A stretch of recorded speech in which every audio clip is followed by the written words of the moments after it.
What shape is your body? There are hundreds of tests out there claiming that they can tell you. Kibbe, Fruits, and yes, even your Myers Briggs test think they know how to dress you. They say that if you follow their advice, you will know the perfect way to dress based on your results. Well, today we are going to test out 9 different body shape systems and put them through the ringer to see if they actually work or if these tests are just plain bananas.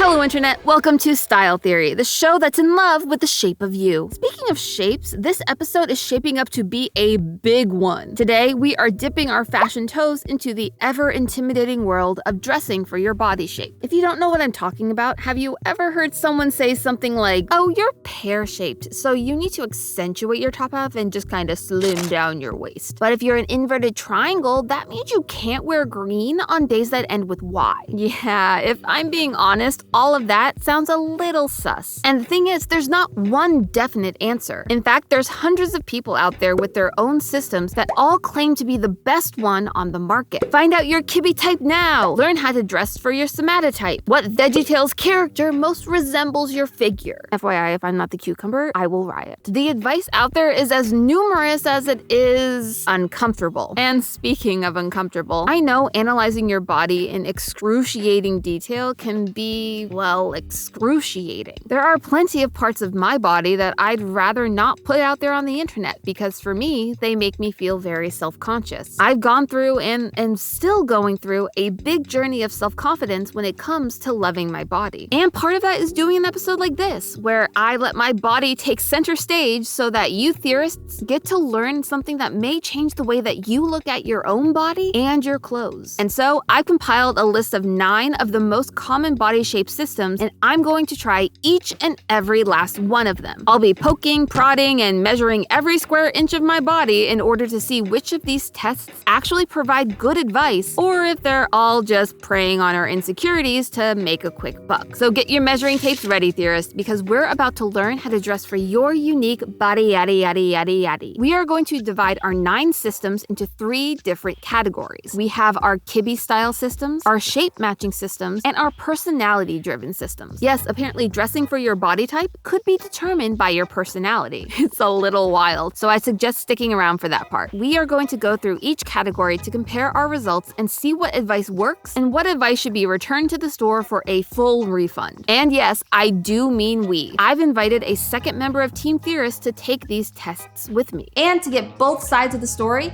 I invited a little help from Food Theory host, Santi. Hello! Welcome back to being on Style Theory. Are you ready to put your body on display for all of the internet to see and make opinions about? Is it too late to leave? Yes, I locked the doors when you came in. Then yes! You see, while I represent our more femme-presenting audience, I didn't want to leave our masculine friends out of the party. When I started researching for this episode, I was surprised how little body shape advice there was out there for men, mask-presenting people, and everyone not looking to dress femme. What's the deal? That is a huge part of the world being left out. And so today, we are going to see if these tests can translate across the fashion divide and help everyone. And it's all thanks to Santi. So let's leave him a yellow heart in the comments to thank him for his participation. So Santi, what do you think your body type is? It's not something I've ever really thought about. Yeah, I just go and buy clothes. I rarely even go into fitting rooms. I'm just like, that shirt, sure, and then if it fits, it fits. So what would you say that you usually look for in some kind of fit? Typically comes to fairly loose fitting clothes. For me, I want to try and highlight certain features and hide others, and typically tighter fitting clothes, it's harder. And so when you think about what you want to emphasize, what do you usually try to hide versus show off? It comes down to showing off these guns. Typically, I do tend to show off kind of my upper body, I guess, and my torso, just because it is something I'm self-conscious about, but hey, we're putting it out there for the internet to see. You know what I find interesting is that we actually like to show off the same kind of things. The guns. Look at that. Mwah. But honestly, what I'm talking about is my shoulders. I like to emphasize these to really bring in my waist. But today, we are putting it all on display in 9 different tests to see what the good advice is, the bad advice is, and everything in between. If you've ever gone deep down the rabbit hole of body shape systems, you've no doubt tripped over Kibbe. And it's not just a new fad either. People have been identifying themselves using the Kibbe system since the 1980s. It was invented by the New York fashion stylist David Kibbe in his 1987 book, Metamorphosis, Discover Your Image Identity and Dazzle as Only You Can. Now that is a title worthy of a 2005 Panic at the Disco song if I ever heard one. And before we start, I need to point out that while technically Kibbe doesn't call his body categories body types or body shapes, but rather image identities, we're going to keep using the terms body type and body shape throughout the episode for less confusion. According to Kibbe, all bodies exist on a yin-yang spectrum. The yin side of that spectrum is for your more traditional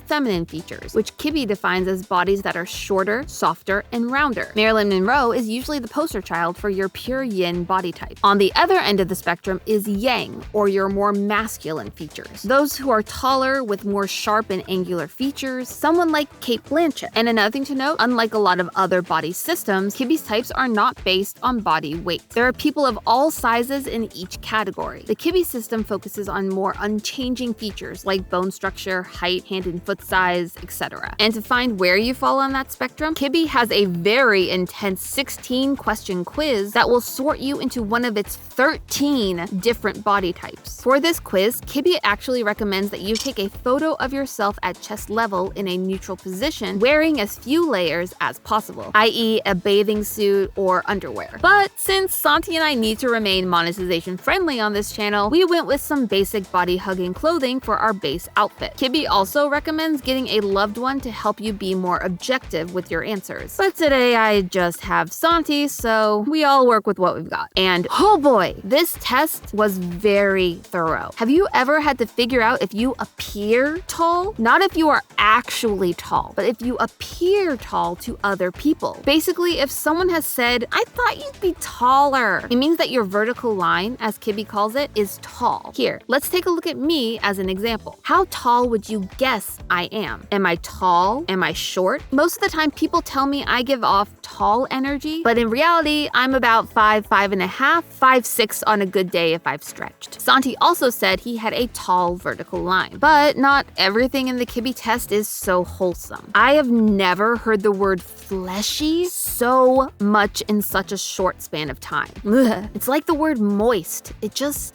feels wrong. But Kibbe needed to know if my arms, my legs, my face, and yes, my stomach were slim or fleshy. And while I have lost some of the cherub cheeks of my youth, I am still a fairly fleshy lady. Santi was less fleshy, but his broader build meant his results, unsurprisingly, skewed more masculine or yang. So I ended up riding the line between two different categories, soft gamine and romantic, while Santi came out as classic. And to put the advice that they gave us to the test, we both put together our own Kibbe outfits. First, I tried on my more romantic side, which wanted me to focus on more flowing, lightweight fabrics, delicate colors, floral prints, and it wanted me to accentuate my waist. Because as a romantic, creating a waist was a big deal. It felt like it checked off everything on their list. Then I tried on my soft gamine outfit, which was very different from the romantic. This one wanted me to mix rounded lines with sharp corners and edges, hence the sharp shoulder pads and lapel. And it was able to hold its own shape. Another recommendation from Kibbe. The waistline cutout also helped check off another need for a soft gamine look, waist emphasis. Yes, both types told me to accentuate the waist, though for different reasons. Romantics typically have a very narrow waist, meaning that if their clothes don't show it off, they can appear very boxy and shapeless, which, let me just say, is a style I actually really like. Billie Eilish is a modern romantic who tends to go against her type's normal rules and look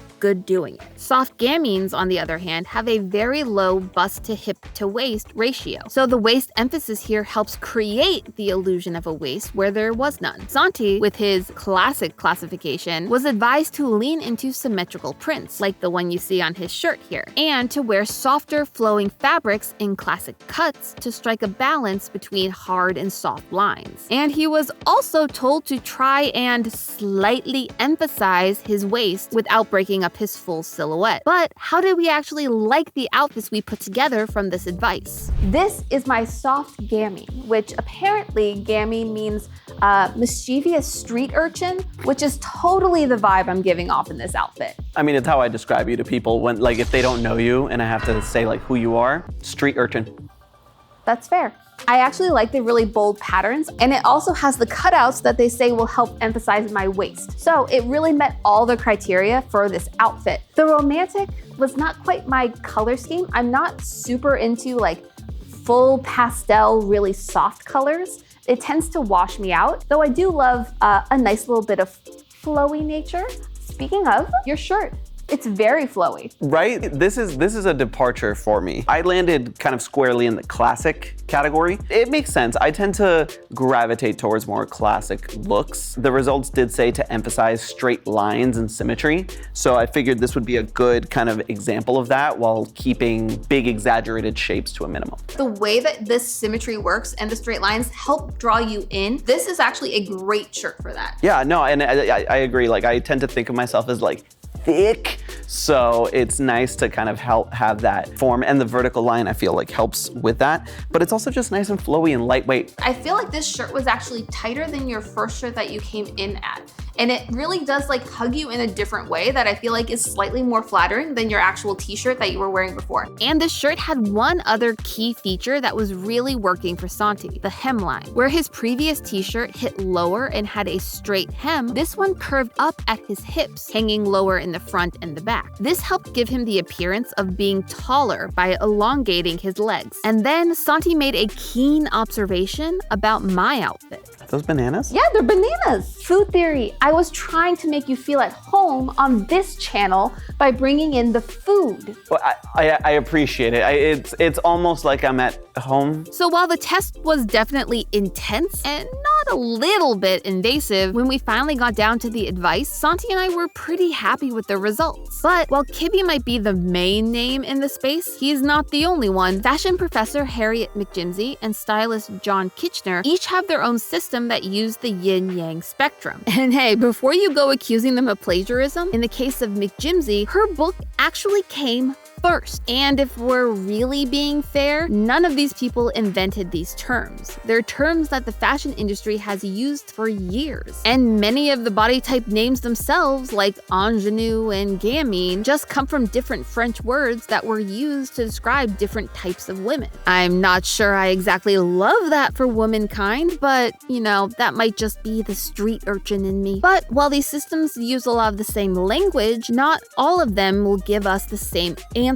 Yes, I once again fell between gamine and romantic, and in turn my advice was pretty much the same. So this time I decided to marry the two into one outfit. Similar to Kibbe, I pulled in the more flowy aspect of my romantic side, but really dived into that street urchin life with the skull motif on the dress. But hey, it still had florals. It was a marriage of romance and death. How Shakespearean of me. But Santi ended up in a completely different category, athletic, a category that Kibbe did not even offer. The athletic type focused on a broader structure, shoulders, head shape, and facial features, with a more relaxed posture, which did align with Santi's self-proclaimed thick nature. However, instead of flowing, symmetrical outfits, it told him to lean into informal, less fitting clothes with an emphasis on heavier fabrics. And though it was a flattering outfit, it hid most of Santi's favorite features, including his massive guns, nor did it help him appear taller. So this outfit came up a bit short when compared to Kibbe. But there is one more test in this Kibbe-like bucket that we wanted to hit. John Kitchener's body essence. Now, normally a session with John will cost you around $325 a person, but that didn't fit into our episode budget, so we used an online guide to his method for our test. And the results were fine. Santi fell between two familiar categories, classic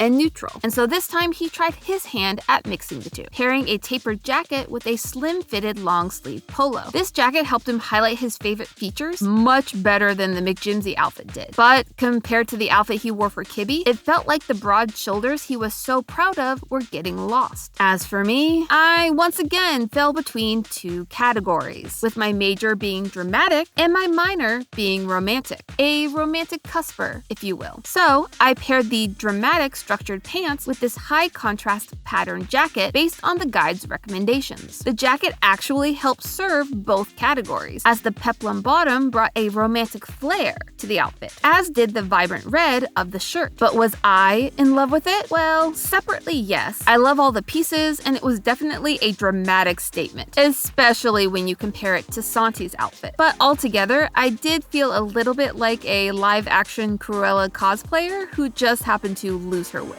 And I felt that the pants and the peplum together just made me appear shorter. Overall, while it wasn't meant to be a competition, I have to give this round to Kibbe. Though the quiz was exhausting, it did give us the best overall results. But will data win the entire episode, or will our next round prove to be more fruitful? Now, while the Kibbe-like systems are among the most beloved, they are also the most complicated. But from here on out, the systems end up being a lot easier to handle, but the real question is simpler actually any better? This is our shape test category. First up, we are trying out what is most often referred to as the fruit system, since most of the types are named after things like pears and apples. This is the first system we're looking at today that had a version for both men and women. Not only were the shapes that you could be in each test completely different, only the female test required us to pull out a tape measurer. Yeah, Santi got to sit back and relax while I had to calculate the ratio of my shoulders, bust, waist, and hips. Seems totally fair to me. But all that would be worth it once we finally figured out what delicious fruits we were. And I got my favorite fruit, the rectangle. What? I can't even be a fruit in the fruit system after all that work? That is so not fair. What did Santi get?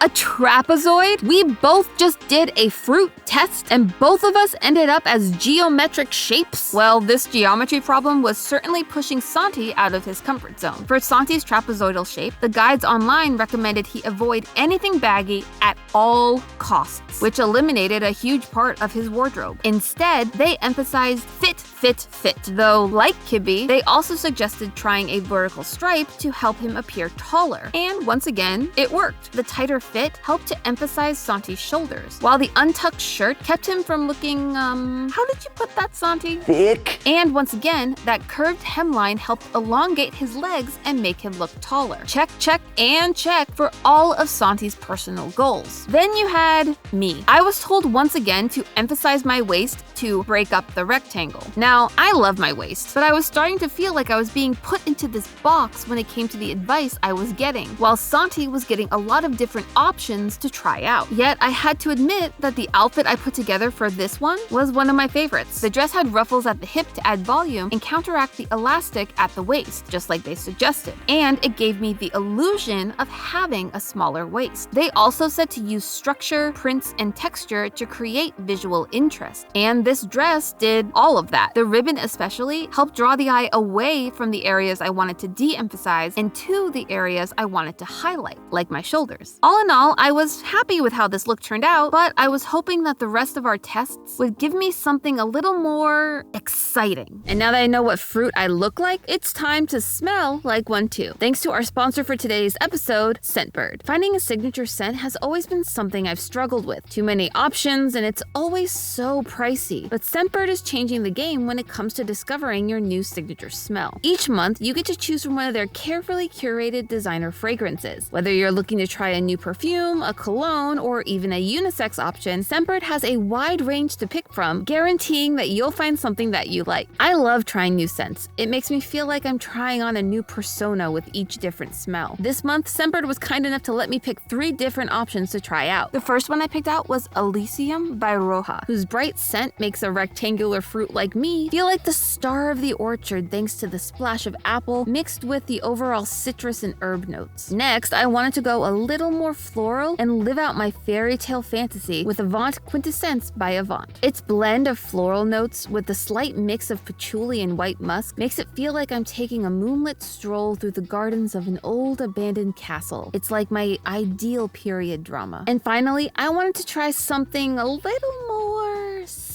spicy. And so I picked Sexual Noir by Michelle Germain, which blends the scents of mandarin, strawberry, and orchid to truly make me feel like a femme fatale. And you can also try out the wide range of scents that Scentbird has to offer, because Scentbird is offering all of you style theorists 55% off your first month, meaning you get a 30-day supply of a designer fragrance for just over $7. All you need to do is use code theorists at checkout. That's code theorists for 55% off your first month. Thanks again to Scentbird for sponsoring this episode. But fruits aren't the only shape system out there. Allow me to introduce you to the Body Shape Bible, which was invented by two women from the UK named Trini and Susanna. They take the item comparison game to the next level with 12 different objects to compare our bodies to. Though again, they did focus on the feminine shapes overall. I ended up being a column, which might be the least flattering term I've ever heard for my body. And I've been called a dramatic rectangular street urchin. But that's not even the worst part, friends. While it did recommend I try to visually create curves by wearing high-waisted items, which is a style that I love, it also told me to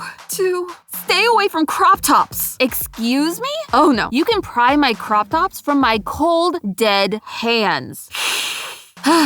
All jokes aside, I do really have to disagree with that recommendation. In my experience, crop tops can really be a great tool to create a curvy silhouette when paired with the right items. But even though I disagreed, I gave their advice my best shot, putting together a coat with a waist tie with a pair of structured cropped pants. And the outfit was okay, but it left me feeling bored. It lacked that dramatic interest that I was starting to realize I really love. But while I was stuck with a boring outfit, at least I wasn't Santi the cornet. I had to Google what the heck a cornet was, but it turns out it's this cute little trumpet. Doesn't that just scream Santi?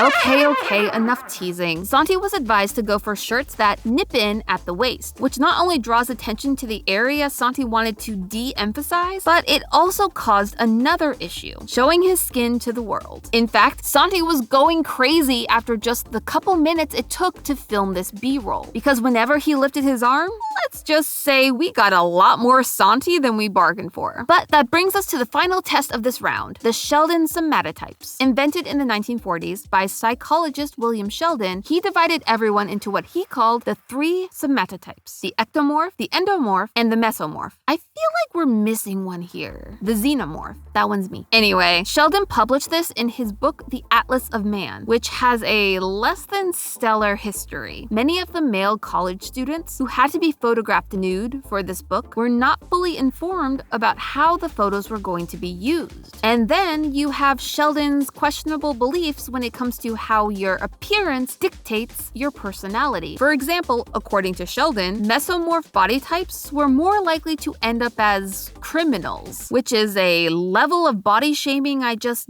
didn't know someone could reach. On that note, Santi ended up being a mesomorph. And despite Sheldon's very questionable opinions on their personalities, his advice on what they should wear was actually very flattering. It basically boils down to, you look good in everything, so you do you, boo. Even so, Santi did have a few specific pieces of advice that he tried to pull off in his look. One was for him to avoid anything that would add size to his shoulders. Basically the opposite of what Santi's been after for this whole video. He was also advised to lean into V-necks and other fitted shirts with big patterns. And Santi's choice of this fitted brown patterned shirt did help to de-emphasize his torso, but it didn't really do much else to help Santi's goals. Not great results this round. And to make matters worse, I couldn't clearly figure out my type. None of the examples really looked like me. I was too fleshy to be an ectomorph, but not muscular enough to be a mesomorph, and not round enough to be an endomorph. I was just too average. And looking at the examples, it was starting to feel like this test was really less about body shape than about your body weight, which is always something I'd worried about when it came to body shape systems, that they would only ever cater to a specific body experience. And I was definitely feeling that here, but I wanted to keep our episode going, so I ended up putting myself as an ectomorph with a little bit of meso thrown in to try and carve out a space for myself in this system. I was advised to lean into heavy fabrics like velvet and to try puffy shapes and straps at the shoulders and bust to add volume and structure, and to keep everything feeling very rounded. The meso in me once again told me to emphasize the waist. So I pulled out all the stops to try and make this work. The sleeves added volume and flare, while the heavy velvet of the skirt helped add volume to my hips while still being fairly structured. The harness was my playful addition to bring in the waist and add the strappy look that they had talked about. While I do love this look, it is likely a little far off from what Sheldon was going for, but it made me happy and was the first time I felt like I was bringing a little bit more of my personality into this experiment. Wow, what a natural segue to our final category. Fashion is and has always been meant to be a way for you to showcase your personality through your clothes. And that's exactly what our final systems say they can do. I think this may be the piece that has been missing from this entire experiment so far. Let's find out. Starting with a woman named Carol Tuttle. Back in the day, as she puts it, she battled a lot of frustration and shame around her appearance. She would follow all the advice and the trends, but even if her outfits looked good, she didn't feel good in them. So she decided to create a system called Dressing Your Truth that helps you dress not only for your physical type, but for your personality type. But before we could even learn about our truth and how to dress for it, we had to watch a 30-minute presentation from Carol that gave us the full lowdown on what we're getting ourselves into. It basically sorts you into one of 4 energy types. Type 1 is bright and happy, lighthearted, and spontaneous. Type 2 is fluid, comforting, reassuring, and detail-oriented. Type 3 is determined, reactive, and very intense. And Type 4 is critical and opinionated, wants respect, and is very straightforward. And this is how Santi and I learned we have more in common than we thought, as we both ended up being a Type 3. So what about the actual fashion advice? Let me tell you, friends, I was having an existential crisis watching her video on how to style a Type 3 energy, because the clothes she was showing really were not my style at all. But her actual advice was right on the money and fit into the styles that I already gravitated towards. Flare leg pants, mixing textures and patterns, and fabrics that don't restrict my movements. I love fancy clothes that feel like pajamas. And the part that really sealed the deal for me, she recommended upholstery fabrics, which, if you don't know, is basically the fabric on your couch. And sure enough, I already owned something that fit the bill. This cat print upholstery blazer. I paired it with these flared pants that tie at the waist and a dragon scale style ribbed tank top to really dive headfirst into that mixing texture advice. It was also my most comfortable outfit of the day so far. As for Santi, while he didn't really take Carol's Type 3 advice to heart outside of the easy moving fabrics, he did pick an outfit that went with his personality. Just look at how happy he is. He's practically grinning from ear to ear. When it comes to dressing for his truth, Santi hit the nail on the head. Good job, Santi. And for our final 2 systems, we are going with the big dog of personality tests, Myers Briggs. We've talked about this test a few times across the channels, but the TLDR version is it is a test where you get sorted into one of 16 different personality types based on an extreme set of questions.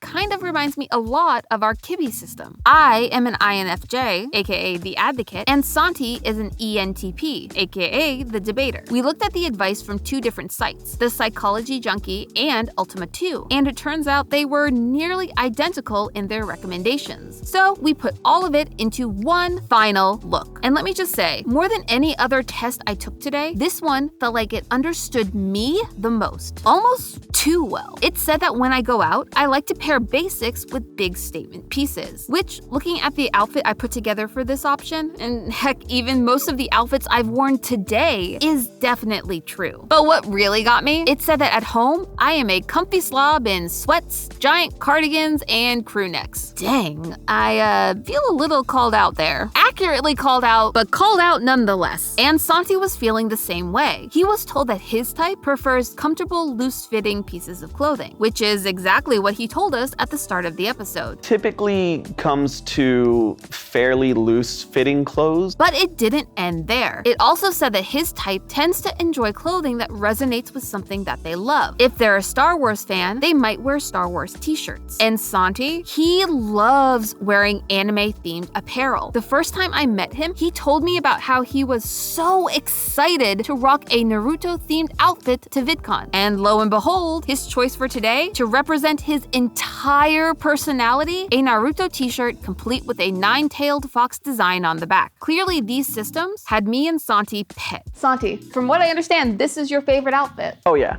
I mean, anytime that I can show off a little bit of like my anime geek like side, I'm always down for it. I mean, that's me, but Beetlejuice, apparently. I see it. But after all that, spending hours testing and overanalyzing our bodies for the good of the theorist community, what was the big takeaway from this whole experience? I really liked almost every outfit that I had. The jacket outfit wasn't my favorite. It was a little too tight to move in and not how I would normally wear it. But for the most part, all of them tended to fall into how I normally dress. That being said, the one that said I can't wear crop tops is dead to me. And while I didn't remember it at the time, it turns out that the outfit that I didn't like and the test that I didn't like, they were the same one. Sorry, not sorry, Body Shape Bible. I'm swiping left on this one. For me, the one that I really didn't like was the one that nipped at the waist. So the idea is you a little bit more of that shape, but since we've established I'm thick, it doesn't really do that for me. It's not giving you the shape that you want. One of the things that was the most beneficial is the incorporation of vertical lines into my wardrobe. It's not something I normally do, but a couple of the outfits ended up really working for my figure, surprisingly. Yeah, I'd say that and the swoop that really helps accentuate your legs and not cut them off short were the two things that I think you should take away from this. That said, this feels very Santi with how you normally dress, and the fact that it fits your personality type, I think says a lot about what you can take away from this episode. Things that you want to wear will always feel more natural on your body, though you can take a little bits and pieces of all the advice that these different body shape tests have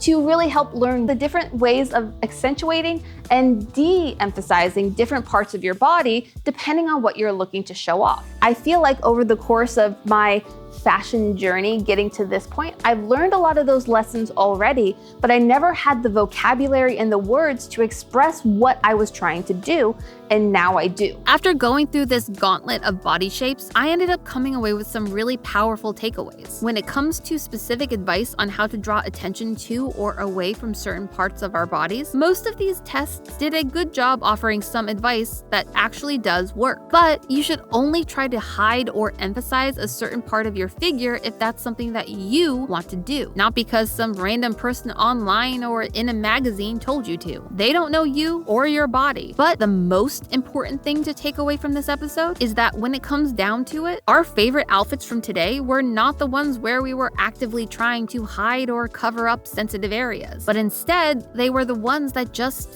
fit our personality. I mean, look at Santi's final outfit. Is that oversized t-shirt the quote-unquote most flattering thing Santi wore in this episode? Probably not. But out of all the outfits that he wore today, this was his favorite because it reflected who he was as a person and his interests. And that made him look and feel more comfortable and happy in what he was wearing. As for me, I do think that I'm a romantic and a dramatic and a rectangular type 3 street urchin. It just depends on the day. You don't have to feel pigeonholed into one specific type and think everything in your wardrobe needs to adhere to one standard way of beauty. Heck, look at all of the outfits that I wore today. They all came out of my closet, and I'd argue that they do not all fit into one box, nor do I want them to. I love experimenting with fashion and trying on different looks and personas. Plus, I think that this episode has helped Santi dip his toes into doing that a little bit himself. And when it comes down to it, isn't that what fashion is all about? But hey, that's just a theory. A style theory. Keep looking sharp. And don't forget, Scentbird is giving you Style Theorists 55% off your first month by using code THEORISTS at checkout. Thanks again to Scentbird for sponsoring this episode.